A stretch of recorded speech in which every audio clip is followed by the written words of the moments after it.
हरे कृष्णा। आप सभी को माघ पूर्णिमा की हार्दिक शुभकामनाएं। पूर्णिमा का पावन दिन भगवान श्री सत्यनारायण की कथा श्रवण करने के लिए अत्यंत उपयुक्त और फलदायी है। यह दिन विशेष रूप से भगवान के आशीर्वाद से हर पाप से मुक्ति पाने और संकटों का नाश करने और जीवन में सुख शांति के वास के लिए श्रेष्ठ माना गया है।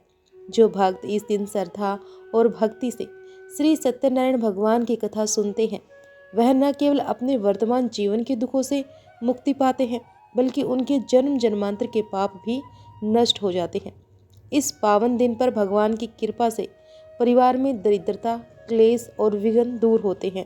सुख समृद्धि का वास घर में होता है और पूर्णिमा के दिन श्री सत्यनारायण भगवान की पूजा और कथा का आयोजन करने से व्यक्ति का हर कार्य भी सफल होता है। घर में शांति का वातावरण बनता है और जीवन में एक नया उजाला आता है। नारायण भगवान के आशीर्वाद से जीवन में सभी प्रकार की इच्छाओं की पूर्ति होती है और भगवान की असीम कृपा से एक सुखमय और समृद्ध जीवन की प्राप्ति होती है। तो चलिए प्रिय श्रोताओं, आज इस पवित्र अवसर पर हम सभी मिलकर श्री सत्यनारायण भगवान की कथा का श्रवण करते हैं।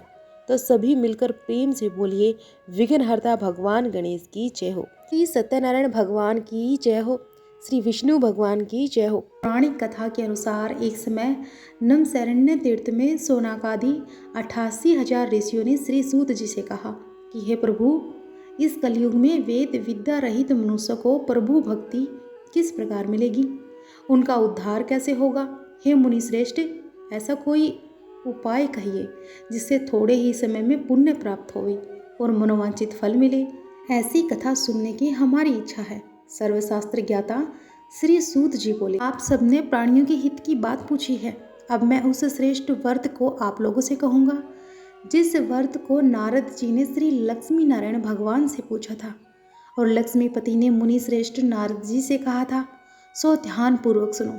एक समय योगीराज नारद जी दूसरों की हित की इच्छा से अनेकों लोकों में घूमते हुए पृथ्वी लोक में आ पहुँचे।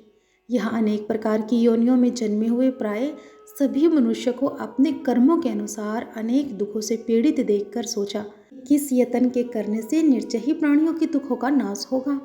ऐसा मन में सोचकर देवऋषि मुनि श्री विष्णु लोक में गए। वहाँ श्वेत वर्ण और 4 भुजाओं वाले देव के इस नारायण को देखकर, जिनके हाथों में चक्र, गदा और पद थे तथा वरमाला पहने हुए थे, स्तुति करने लगे कि हे भगवान, आप अत्यंत शक्ति से संपन्न हैं। मन तथा वाणी भी आपको नहीं पा सकती। आपका आदि मध्य अंत भी नहीं है। आप निर्गुण स्वरूप सृष्टि के आदिभूत हैं। भक्तों के सभी दुखों को नष्ट करने वाले हो। आपको मेरा नमस्कार है। नारद जी से इस प्रकार की स्तुति सुनकर भगवान श्री विष्णु बोले कि हे मुनि श्रेष्ठ, आपके मन में क्या है? आप किस काम के लिए यहाँ आए हैं? निसंकोच कहिए। तब नारद मुनि बोले, प्रभु, मृत्यु लोक में सब मनुष्य जो अनेक योनियों में पैदा हुए हैं और अपने अपने कर्मों के द्वारा अनेक प्रकार के दुखों से दुखी हो रहे हैं। हे नाथ, यदि आप मुझ पर दया रखते हैं तो बतलाइए कि उन मनुष्यों के सब दुख थोड़े से ही प्रयत्न से कैसे दूर हो सकते हैं। तब श्री विष्णु भगवान जी बोले कि हे नारद, मनुष्यों की भलाई के लिए तुमने बहुत अच्छी बात पूछी है। जिस काम के करने से मनुष्य मोहों से छूट जाता है, वह मैं कहता हूँ, सुनो। बहुत पुण्य देने वाला स्वर्ग तथा मृत्युलोक दोनों में दुर्लभ एक अत्यंत उत्तम व्रत है। आज मैं प्रेमवश होकर तुमसे कहता हूँ, श्री सत्यनारायण भगवान का यह व्रत अच्छी तरह विधि पूर्वक करके मनुष्य धरती पर आयु पर्यंत सुख भोग कर मरने पर मोक्ष को प्राप्त होता है। अब श्री भगवान के वचन सुनकर नारद मुनि बोले कि हे भगवान, उस व्रत का फल क्या है, क्या विधान है और किसने यह व्रत किया है और किस दिन यह व्रत करना चाहिए, विस्तार पूर्वक कहिए। अब भगवान विष्णु बोले कि हे नारद, दुख शोक आदि को दूर करने वाला, धन धान्य को बढ़ाने वाला और सौभाग्य तथा संतान को देने वाला यह व्रत सबों पर विजय करने वाला, भक्ति और श्रद्धा के साथ किसी भी दिन मनुष्य श्री सत्यनारायण भगवान की प्रातः काल के समय ब्राह्मणों और बंधुओं के साथ धर्म परायण होकर पूजा करे और भक्ति भाव से नैवेद्य, केले का फल, शहद, घी, दूध और गेहूं का आटा सवाले और गेहूं के अभाव में साठी का चूर्ण भी ले सकते हैं और सब पदार्थों को भगवान को अर्पण कर देवें। यहाँ बंधु सहित ब्राह्मणों को भोजन करावें। तत्पश्चात स्वयं भोजन करें। रात्रि में नृत्य गीत आदि का आयोजन कर सत्यनारायण भगवान का ध्यान करते हुए समय बिताएं। इस तरह व्रत करने पर मनुष्य की इच्छा निश्चय ही पूरी होती है। विशेष रूप से कलिकाल में भूमि पर यही मोक्ष का सरल उपाय है। तो प्रेम से बोलिए श्री सत्यनारायण भगवान की जय हो। श्री सत्यनारायण व्रत कथा का प्रथम अध्याय संपूर्ण हुआ। अब सुनिए दूसरा अध्याय। श्री सूत जी बोले कि हे ऋषियों, जिसने पहले समय में इस व्रत को किया था उसका इतिहास कहता हूँ, ध्यानपूर्वक सुनो। सुंदर काशीपुर नगरी में एक अत्यंत निर्धन ब्राह्मण रहता था। वह भूख और प्यास से बेचैन हुए नित्य पृथ्वी पर घूमता था। अब ब्राह्मणों से प्रेम करने वाले भगवान ने ब्राह्मण को दुखी देखकर बूढ़े ब्राह्मण का रूप धारण करके उसके पास जाकर आदरपूर्वक पूछा कि हे विप्र, तुम नित्य दुखी होकर पृथ्वी पर क्यों घूमते हो? हे ब्राह्मण, यह सब मुझसे कहो, मैं सुनना चाहता हूँ। तब वह ब्राह्मण बोला कि मैं निर्धन ब्राह्मण हूँ और भिक्षा के लिए ही पृथ्वी पर फिरता हूँ। हे भगवान, यदि आप इससे छुटकारा पाने का कोई उपाय जानते हो तो कृपा कर मुझे बताइए। अब वृद्ध ब्राह्मण बोला कि हे विप्र, सत्यनारायण भगवान मनोवांछित फल देने वाले हैं, इसीलिए तुम उनका पूजन करो, जिसके करने से मनुष्य सब दुखों से मुक्त हो जाता है। तब ब्राह्मण को व्रत का सारा विधि विधान बताकर बूढ़े ब्राह्मण का रूप धारण करने वाले श्री सत्यनारायण भगवान वहीं अंतर्धान हो गए। और जिस व्रत को वृद्ध ब्राह्मण ने बतलाया मैं उसको अवश्य करूँगा, यह निश्चय करके उसे रात भर नींद नहीं आई और सवेरे उठकर सत्यनारायण भगवान के व्रत का निश्चय कर वह भिक्षा के लिए चल दिया। उस दिन उसको भिक्षा में बहुत सारा धन मिला, जिससे बंधु बांधवों के साथ उसने सत्यनारायण भगवान का व्रत किया। इसके करने से वह ब्राह्मण सब दुखों से छूटकर अनेक प्रकार की संपत्तियों से युक्त हुआ और उस समय से वह ब्राह्मण हर मास व्रत करने लगा। इस तरह सत्यनारायण भगवान के व्रत को जो भी करेगा वह मनुष्य सब दुखों से छूट जाएगा। इस तरह नारद जी ने सत्यनारायण भगवान का कहा हुआ यह व्रत मैंने तुमसे कहा है। हे विप्रो, अब और क्या कहूँ? तब ऋषिगण बोले कि हे मुनीश्वर, संसार में इस ब्राह्मण से सुनकर किस किस ने इस व्रत को किया है, हम वह भी सुनना चाहते हैं। इसके लिए हमारे मन में अत्यंत जिज्ञासा हो रही है। अब श्री सूत जी बोले कि हे मुनियों, जिसने इस व्रत को किया है वह सब भी सुनो। एक समय वह ब्राह्मण धन और ऐश्वर्य के अनुसार बंधु बांधव के साथ व्रत करने को तैयार हुआ। उसी समय एक लकड़ी बेचने वाला बूढ़ा आदमी आया और बाहर लकड़ियों को रखकर ब्राह्मण के मकान में गया। अब प्यास से दुखी लकड़हारा उनको व्रत करते देखकर ब्राह्मणों को नमस्कार करने लगा और उनसे कहने लगा कि यह सब आप क्या कर रहे हैं और इसके करने से क्या फल मिलता है, कृपा करके मुझको भी बताइए। अब ब्राह्मण ने कहा कि सब मनोरथों को पूर्ण करने वाला यह सत्यनारायण भगवान का व्रत है और इसकी ही कृपा से मेरे यहाँ धन धान्य आदि की वृद्धि हुई है। ब्राह्मण से इस व्रत के बारे में जानकर लकड़हारा अत्यंत प्रसन्न हुआ और चरणा अमृत लेकर प्रसाद ग्रहण करके बाद में वह अपने घर को गया। अगले दिन लकड़हारे ने अपने मन में इस प्रकार का संकल्प लिया कि आज गांव में लकड़ी बेचने से जो धन मिलेगा उसी से सत्यनारायण भगवान का उत्तम व्रत करूंगा। ऐसा मन में निश्चय कर वह बूढ़ा आदमी लकड़ियां अपने सिर पर रखकर जिस नगर में धनवान लोग रहा करते थे ऐसे सुंदर नगर में गया। उस दिन वहां उसे उन लकड़ियों का दाम पहले से चौगुना मिला। तब वह लकड़हारा दाम लेकर अति प्रसन्न होकर पके केले, शक्कर, घी, दूध, दही और गेहूं का चूर्ण इत्यादि सत्यनारायण भगवान के व्रत की कुल सामग्रियों को लेकर अपने घर गया। फिर उसने अपने परिवारजनों को बुलाकर विधि के साथ भगवान का पूजन किया और व्रत किया और उस व्रत के पुण्य प्रभाव से वह बूढ़ा लकड़हारा धन, पुत्र आदि से युक्त हुआ और संसार के समस्त सुख भोग कर अंत में बैकुंठ लोक को चला गया। प्रेम से बोलिए श्री सत्यनारायण भगवान की जय हो। सत्यनारायण व्रत कथा का दूसरा अध्याय संपूर्ण हुआ। अब सुनिए तीसरा अध्याय। श्री सूत जी बोले कि हे श्रेष्ठ मुनियों, अब आगे की कथा कहता हूँ, सुनो। पहले समय में उल्कामुख नाम का एक बुद्धिमान राजा रहा करता था। वह सत्यवक्ता और जितेंद्रिय था। प्रतिदिन देवस्थानों पर जाता, गरीबों को धन देकर उनके कष्ट दूर करता, और उसकी पत्नी कमल के समान मुख वाली और सती साध्वी थी। पुत्र प्राप्ति के लिए भद्रशिला नदी के तट पर उन दोनों ने सत्यनारायण भगवान का व्रत किया। उस समय वहाँ एक साधु नामक वेश्या आया और उसके पास व्यापार के लिए बहुत सारा धन था। वह नाव को किनारे पर ठहराकर राजा के पास आ गया और राजा को व्रत करते देखकर विनय के साथ पूछने लगा कि हे राजन, भक्ति युक्त चित्त से ये आप क्या कर रहे हैं? मेरी सुनने की इच्छा है, सो आप मुझसे यह बताइए। तब राजा बोले कि हे वैसे, अपने बंधुओं के साथ पुत्र आदि की प्राप्ति के लिए यह महाशक्तिमान सत्यनारायण भगवान का व्रत और पूजन में कर रहा हूँ। और राजा के वचन सुनकर साधु आदर से बोला कि हे राजन, मुझसे भी इसका सब विधान कहो। मैं भी आपके कहे अनुसार इस व्रत को अवश्य करूँगा। मेरी भी कोई संतान नहीं है और मुझे विश्वास है कि इस व्रत को करने से निश्चय ही मुझे संतान की प्राप्ति होगी। तब राजा से सब विधान सुनकर व्यापार से निर्वित होकर वह आनंद के साथ अपने घर को गया। अब साधु ने अपनी स्त्री को संतान देने वाले इस व्रत को सुनाया और प्रण किया कि जब मेरे यहाँ संतान होगी तब मैं इस व्रत को करूँगा। अब साधु ने ऐसे वचन अपनी पत्नी लीलावती से कहे और एक दिन उसकी पत्नी पति के साथ आनंदित होकर सांसारिक धर्म में प्रवृत्त होकर श्री सत्यनारायण भगवान की कृपा से गर्भवती हो गई और 10वें महीने में उसके एक यहाँ सुंदर कन्या का जन्म हुआ।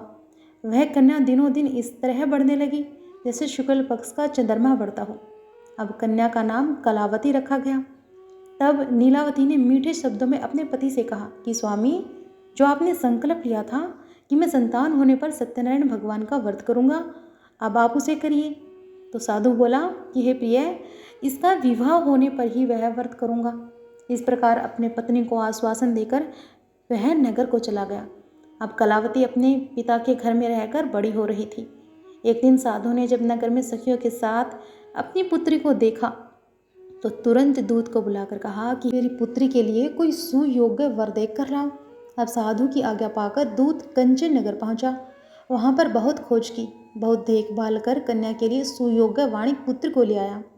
अब उस सुयोग्य युवक को देखकर साधु ने अपने बंधु सहित प्रसन्नचित्त होकर अपनी पुत्री का विवाह उसके साथ करा दिया। किंतु दुर्भाग्य से विवाह के समय भी उस व्रत को करना भूल गया। तब श्री सत्यनारायण भगवान क्रोधित हो गए और साधु को श्राप दे दिया कि तुम्हें दारुण दुख प्राप्त होगा। और अपने कार्य में कुशल साधु वैश्य अपने जमाता सहित समुद्र के समीप स्थित रत्नपुर नगर में गया और वहाँ दोनों ससुर जमाई चंद्रकेतु राजा के उस नगर में व्यापार करने लगे। एक दिन भगवान सत्यनारायण की माया से प्रेरित कोई चोर राजा का धन चुराकर भागा जा रहा था, किंतु राजा के दूत को आता देखकर चोर घबराकर भागते हुए धन को वहीं छुपाकर छोड़कर चला गया जहाँ वे ससुर और जमाई ठहरे हुए थे। तब दूतों ने उन साधु वैश्यों के पास राजा के धन को रखा हुआ देखा। उन्हीं को चोर समझकर दोनों को बांध कर ले गए और राजा के पास जाकर बोले कि हे राजन, यह 2 चोर हम पकड़ कर लाए हैं, देखिए, आज्ञा दीजिए। तब राजा की आज्ञा से उनको कठोर कारावास में डाला गया और उनका सब धन भी छीन लिया गया। सत्यनारायण भगवान के श्राप के कारण साधु वैश्य की पत्नी और पुत्री भी इधर घर में बहुत दुखी रहने लगी। उनके घर पर जो भी धन रखा था चोर चुराकर भाग गए और शारीरिक और मानसिक पीड़ा तथा भूख प्यास से अति होकर और अन्न की चिंता में कलावती एक दिन ब्राह्मण के घर गई और वहाँ उसने सत्यनारायण भगवान का व्रत होते देखा। फिर कथा सुनी और प्रसाद ग्रहण करके रात होने पर वह घर आई। तब उसकी माता ने कलावती से पूछा कि हे पुत्री, तू अब तक कहाँ रही और तेरे मन में क्या है? तो कलावती कहने लगी कि माते, मैंने एक ब्राह्मण के घर में श्री सत्यनारायण भगवान का व्रत होते देखा है। अब कन्या के ऐसे वचन सुनकर लीलावती भगवान के पूजन की तैयारी करने लगी और लीलावती ने परिवार और बंधु सहित श्री सत्यनारायण भगवान का पूजन किया और वर मांगा कि मेरे पति और दामाद शीघ्र ही घर लौट आएं। साथ ही प्रार्थना की कि हम सबका अपराध भी क्षमा करो। अब सत्यनारायण भगवान इस व्रत से संतुष्ट हो गए और राजा चंद्रकेतु को स्वप्न में दर्शन देकर कहा कि हे राजन, तुमने जिन दोनों वैश्य को बंदी बनाकर रखा है वे निर्दोष हैं, उन्हें प्रातःकाल ही छोड़ दो और उनका सब धन जो तुमने लिया है उसे भी वापस लौटा दो, नहीं तो मैं तेरा धन, राज्य, पुत्र आदि सब नष्ट कर दूंगा। अब राजा से ऐसे वचन कहकर भगवान अंतर्धन हो गए और प्रातःकाल राजा चंद्रकेतु ने सभा में अपना स्वप्न सुनाया। दोनों वाणिक पुत्रों को कैद से मुक्त कर सभा में बुलाया। दोनों ने आते ही राजा को नमस्कार किया। राजा मीठे वचनों से बोले कि महाअनुभवों, तुम्हें देव वश ऐसा कठिन दुख प्राप्त हुआ है, तुम्हें कोई भय नहीं है। ऐसा कहकर राजा ने उनके नए नए वस्त्र आभूषण पहनाए। उनका जितना धन लिया था उससे दोगुना धन देकर आदर सहित विदा कर दिया। तब वे दोनों वैसे अपने घर को चल दिए। प्रेम से बोलिए श्री सत्यनारायण भगवान की जय हो। सत्यनारायण व्रत कथा का तीसरा अध्याय संपूर्ण हुआ। अब चौथा अध्याय सुनिए। श्री सूत जी बोले, साधु मंगलाचरण कर और ब्राह्मणों को धन देकर अपने नगर को चल पड़ा। अब साधु के कुछ दूर जाने पर इधर भगवान सत्यनारायण उसकी सत्यता की परीक्षा लेने के विषय में जिज्ञासा हुई। तब वे एक दंडी का वेश बनाकर उस बनिया के सामने गए और उनसे पूछा कि साधो, तुम्हारी नाव में क्या भरा हुआ है। तब धन के मद में चूर दोनों महाजनों ने अवहेलना पूर्वक हंसते हुए कहा कि दंडी सन्यासी, क्यों पूछ रहे हो? क्या कुछ मुद्रा लेने की इच्छा है? हमारी नाव में तो लता और पत्ते भरे हुए हैं। उनकी ऐसी निष्ठुर वाणी सुनकर दंडी वेशधारी भगवान बोले कि तुम्हारी बात सच हो जाए। और ऐसा कहकर दंडी सन्यासी को रूप धारण किए हुए भगवान कुछ दूर जाकर समुद्र के समीप बैठ गए। इधर दंडी के चले जाने पर नित्य क्रिया करने के बाद उतराई हुई यानी कि जल में ऊपर की ओर उठी हुई नौका को देखकर साधु अत्यंत आश्चर्य में पड़ गया और नाव में लता और पत्ते आदि देखकर मूर्छित होकर पृथ्वी पर गिर पड़ा। होश आने पर वाणिक पुत्र चिंतित हो गया। तब उसके दामाद ने इस प्रकार कहा कि पिताजी, आप शोक क्यों करते हैं? दंडी ने श्राप दे दिया है और इस स्थिति में वे ही चाहें तो सब कुछ कर सकते हैं, इसमें संशय नहीं है। अतः उन्हीं की शरण में हमको चलना चाहिए और वहीं मन की इच्छा पूर्ण होगी। अब दामाद की बात सुनकर वह साधु बनिया उनके पास गया और वह दंडी को देखकर उसने भक्ति पूर्वक उन्हें प्रणाम किया तथा आदर पूर्वक कहने लगा कि आपके सम्मुख मैंने जो कुछ कहा असत्य भाषण रूप अपराध किया है, आप कृपा मेरे उस अपराध को क्षमा कर दीजिए। ऐसा कहकर और बार बार प्रणाम करके वह महान शोक से व्याकुल हो गया। और दंडी ने उस बनिया को रोते हुए देखकर कहा कि हे मूर्ख, रो मत, मेरी बात सुनो। मेरी पूजा से उदासीन होने के कारण तथा मेरी आज्ञा से ही तुमने बार बार दुख प्राप्त किया है। भगवान की ऐसी वाणी सुनकर वह उनकी स्तुति करने लगा। तो साधु ने कहा कि हे प्रभु, यह आश्चर्य की बात है कि आपकी माया से मोहित होने के कारण ब्रह्मा देवी आपके गुणों और रूपों को यथार्थ रूप से नहीं जान पाते। फिर मैं तो मूर्ख आपकी माया से मोहित होने के कारण भला कैसे जान सकता हूँ? वो आप मुझ पर कृपा कीजिए और मुझ पर प्रसन्न होइए। मैं अपनी धन संपत्ति के अनुसार आपकी पूजा करूँगा और मैं आपकी शरण में हूँ। मेरी जो नौका में स्थित पूरा धन था उसकी और मेरी रक्षा करे। अब उस बनिए की भक्ति युक्त वाणी सुनकर भगवान जनार्दन संतुष्ट हो गए और भगवान जनार्दन उसे अभीष्ट वर प्रदान कर वहीं अंतर्धन हो गए। इसके बाद वह साधु अपनी नौका में चढ़ा और उसे धन धान्य से भरी हुई देखकर भगवान सत्यदेव की कृपा से हमारा मनोरथ सफल हो गया है, ऐसा कहकर सब जनों के साथ उसने भगवान की विधिवत पूजा की और भगवान श्री सत्यनारायण की कृपा से वह आनंद से परिपूर्ण हो गया और नाव को प्रयत्न पूर्वक संभाल कर उसने अपने देश के लिए प्रस्थान किया। अब साधु बनिया ने अपने दामाद से कहा कि वह देखो, मेरी रतनपुरी नगरी दिखाई दे रही है। इसके बाद उसने अपने धन के रक्षक दूत को अपने आने का समाचार देने के लिए अपनी नगरी में भेजा। उसके बाद उस दूत ने नगर में जाकर साधु की पत्नी को हाथ जोड़कर प्रणाम किया और उसके लिए अभीष्ट बात की। सेठ जी अपने दामाद और बंधु वर्ग के साथ बहुत सारे धन धान्य से संपन्न होकर नगर के निकट पधार गए हैं। दूत के मुख से यह बात सुनकर वह अत्यंत आनंदित हुई और उस साध्वी ने श्री सत्यनारायण की पूजा करके अपनी पुत्री से कहा कि पुत्री, मैं साधु के दर्शन के लिए जा रही हूँ, तुम भी जल्दी से आना। और माता का ऐसा वचन सुनकर व्रत को समाप्त करके प्रसाद का परित्याग करके कलावती भी अपने पति का दर्शन करने के लिए चल पड़ी।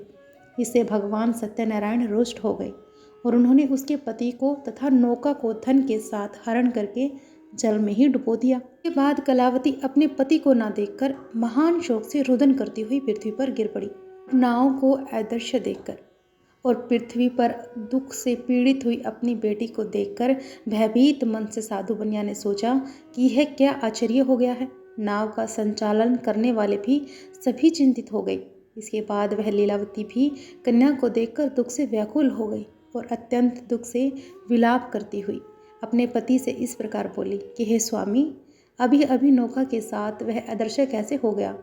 न जाने किस देवता की उपेक्षा से वह नौका हरण कर ली गई है। फिर भी श्री सत्यनारायण का महात्म्य में भला कौन जान सकता है। ऐसा कहकर वह अपने परिवारजनों के साथ विलाप करने लगी और कलावती कन्या को गोद में लेकर रोने लगी। अब कलावती अपने पति के नष्ट हो जाने पर दुखी हो गई और पति की पादुका लेकर उनका अनुगमन करने के लिए उसने मन में निश्चय किया कि कन्या के इस प्रकार के आचरण को देखकर पत्नी सहित वह धर्म के साधु बनिया अत्यंत शोक व्याकुल हो गया और सोचने लगा, या तो भगवान सत्यनारायण ने यह अपहरण किया है या फिर हम सभी भगवान सत्यदेव की माया से मोहित हो गए हैं। अपने धन की शक्ति के अनुसार मैं भगवान श्री सत्यनारायण की पूजा करूंगा। तब सभी को बुलाकर इस प्रकार कहकर और अपने मन की इच्छा प्रकट की और बारंबार भगवान सत्यदेव को दंडवत प्रणाम किया। इससे दिनों के परिपालन भगवान सत्यदेव प्रसन्न हो गए और भक्त वत्सल्य भगवान ने कृपा पूर्वक आकाशवाणी की कि तुम्हारी कन्या प्रसाद छोड़कर अपने पति को देखने चली आई। निश्चय ही इस कारण उसका पति अदृश्य हो गया है कि वह घर जाकर वह प्रसाद ग्रहण करके वापस आए तो हे साधु बनिया, तुम्हारी पुत्री पति को प्राप्त करेगी, इसमें संशय नहीं है। अब कलावती ने भी यह दिव्य आकाशवाणी सुनी तो वह शीघ्र ही अपने घर गई और उसने प्रसाद ग्रहण किया और वापस आकर उसने अपने परिवारजनों और अपने पति को भी देखा। तब कलावती कन्या ने अपने पिता से कहा कि पिताजी, अब तो घर चलिए, देरी क्यों कर रहे हैं। कन्या की बात सुनकर वाणिक पुत्र संतुष्ट हो गया और विधि विधान से भगवान सत्यनारायण का पूजन करके धन तथा बंधु बांधवों के साथ अपने घर को गया। इसके बाद पूर्णिमा और संक्रांति पर्वों पर भगवान सत्यनारायण का पूजन करते हुए वह इस लोक में सुख भोग कर अंत में सत्यपुर वैकुंठ लोक को चला गया। प्रेम से बोलिए श्री सत्यनारायण भगवान की जय हो। श्री सत्यनारायण भगवान व्रत कथा का चौथा अध्याय संपूर्ण हुआ। अब पांचवा अध्याय सुनिए। श्री सूत जी बोले कि श्रेष्ठ मुनियों, अब इसके बाद मैं दूसरी कथा कहूँगा, आप लोग ध्यानपूर्वक सुनिए। अपनी प्रजा का पालन करने में तत्पर तुंगध्वज नामक एक राजा था। उसने सत्यदेव के प्रसाद का परित्याग करके दुख प्राप्त किया। एक बार वह वन में बहुत से पशुओं को मारकर वट वृक्ष के नीचे आया। वहाँ उसने देखा कि कुछ गोपीगण बंधु बांधवों के साथ संतुष्ट होकर भक्ति पूर्वक भगवान सत्यदेव की पूजा कर रहे हैं। राजा यह सब देखकर भी अहंकार वश न हो तो वह गया और ना ही उसने भगवान सत्यनारायण को प्रणाम ही किया। पूजन के बाद सभी गोपगण भगवान का प्रसाद राजा के समीप रखकर वहां से लौट आए और इच्छा अनुसार उन सभी ने भगवान का प्रसाद ग्रहण किया। इधर राजा को प्रसाद का परित्याग करने से बड़ा दुख मिला। उसका संपूर्ण धन धान्य और सभी 100 पुत्र नष्ट हो गए। अब राजा ने मन में यह निश्चय किया कि अवश्य ही भगवान सत्यनारायण ने हमारा नाश कर दिया है, इसलिए मुझे वहाँ जाना चाहिए जहाँ श्री सत्यनारायण का पूजन हो रहा था। ऐसा मन में निश्चय करके वह राजा गोपगणों के समीप गया और उसने गोपगणों के साथ भक्ति पूर्वक श्रद्धा से युक्त होकर विधि पूर्वक वह भगवान सत्यदेव की पूजा की।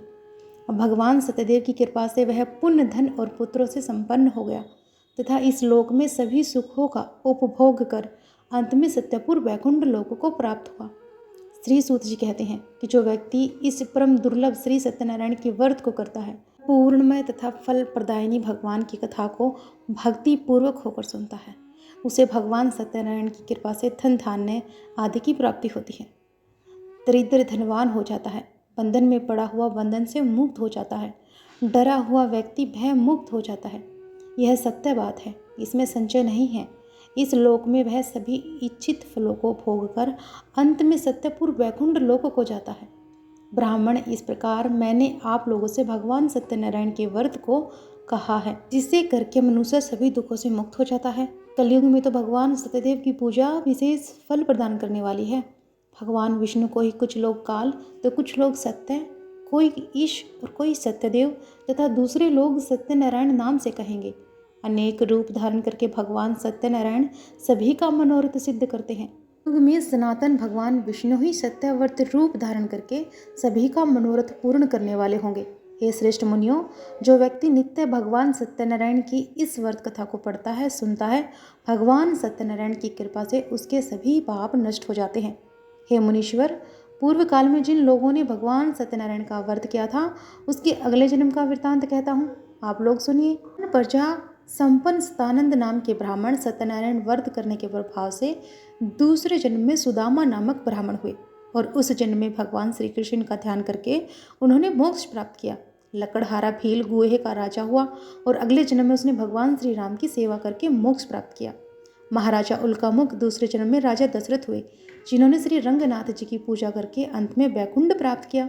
इस प्रकार धार्मिक और सत्याव्रत साधु पिछले जन्म के सत्याव्रत के प्रभाव से अपने दूसरे जन्म में मूर्धवज नामक राजा हुए और उसने आरे से चीर कर अपने ही पुत्र की आदिदेह भगवान विष्णु को अर्पित कर मोक्ष प्राप्त किया। महाराजा तुंग ध्वज जन्मांतर में स्वयंभू मनु हुए और भगवान संबंधी संपूर्ण कार्यों का अनुष्ठान करके वैकुंठ लोक को प्राप्त हुए। जो गोपगण थे वे जन्मांतर में व्रज मंडल में निवास करने वाले गोप हुए। सभी राक्षसों का संहार करके उन्होंने भी भगवान का शाश्वत धाम गोलक प्राप्त किया। तो प्रेम से बोलिए श्री सत्यनारायण भगवान की जय हो, श्री लक्ष्मी नारायण भगवान की जय हो। श्री सत्यनारायण भगवान कथा का 5वां अध्याय संपूर्ण हुआ। इसी के साथ कथा भी समाप्त हुई।